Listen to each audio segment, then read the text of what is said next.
Hi, good evening. My name is Henry Cantor. I'm reporting here from Berkeley, Michigan, doing a global studies project.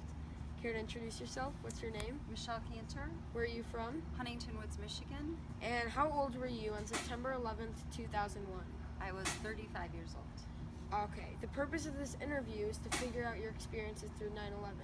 So my first questions are preliminary questions about before the event. So, what do you recall about airport security before 9/11? Before 9/11, there was airport security, but it was nothing like it is now, meaning, you went through the metal detectors, but you didn't have to take off shoes. You didn't have to be concerned with liquids. There just were not as many rules or restrictions. And what do you remember about the plane itself? The plane itself, the cockpit where the pilots were, that door was either left open, or if it was closed, it was not a metal bolted door that could not be opened. And then, did you ever think about any terrorism happening before this? Were you ever scared? Terrorism wasn't really a word that was in our vocabulary, so to speak. It was never something we talked about or thought about. My last question. Have you ever visited any of the events that 9/11 was struck?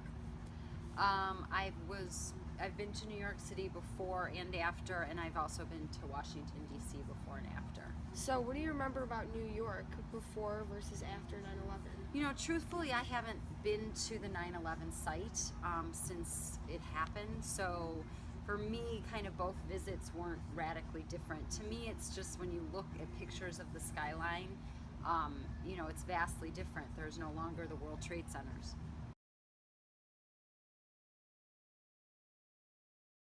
So how did you find out about the attacks? Well, I was at my office working, and word just started spreading that something had happened, and so we all went into the conference room and we watched on the news. They were talking about it, and I actually think they had, we were watching the first tower kind of in flames. They had that, and then literally live while we were watching that, we saw the other plane strike. Did you know what was going on? Did you have any idea that it was a terrorist attack? I don't think anybody really understood what was going on. It was so,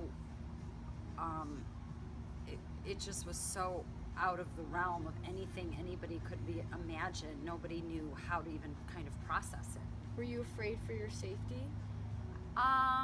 Yeah, there was a sense of everyone we watched for a while, and then, when we realized the magnitude of what had happened, everybody kind of scrambled to their desks to try and contact family, no matter where they were, just to kind of make sure they were okay.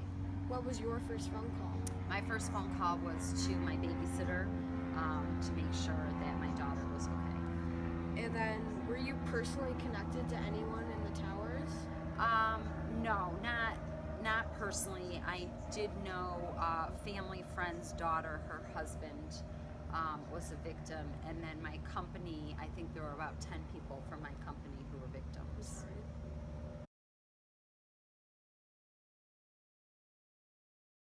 So how did you feel about the decision to invade Iraq, and why? I think I felt okay with it. I think most people, rationally, when something like that happens, you want to be able to sort of respond and do some kind of action. And so I think the whole country kind of rallied to sort of go after Iraq because, we felt like we had to fight back. We couldn't just allow something like that to happen. And then, what did you think about the additional security at the airports? How did that make you feel? Glad. I'm glad they do it. It's, it's a pain because it makes traveling take longer, but, they're doing it for the right reasons.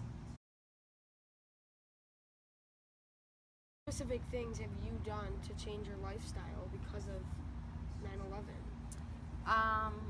I haven't really. I think you have to.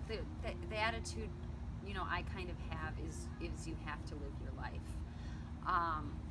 I guess maybe, I want my kids and, my family to be a little more alert and aware and have instincts, and if they ever, something seems suspicious, to go the other direction. But we're still, living our lives how we did before. And what do you believe is our nation's greatest security threat in the 21st century? I think it's terrorism and the potential of nuclear war. I think where we are with some of these countries is very unstable situations, and hopefully, we won't have anything escalate in terms of nuclear creation and destruction potentially. But I definitely think, it's something that is riskier than it probably was, 15, 20 years ago. Question: how has 9/11 changed you? Well, I think, even though I said I haven't changed my life and I'm not going to do things differently, I think about something I never had to think about before. Like I said, terrorism is now part of our vocabulary, it's part of our conversation, it's part of our world, and it was never like that before. Thank you. That's all the time we have. It was so nice to meet you. Thank you. Nice to meet you as well. Everyone have a good evening in Berkeley, Michigan.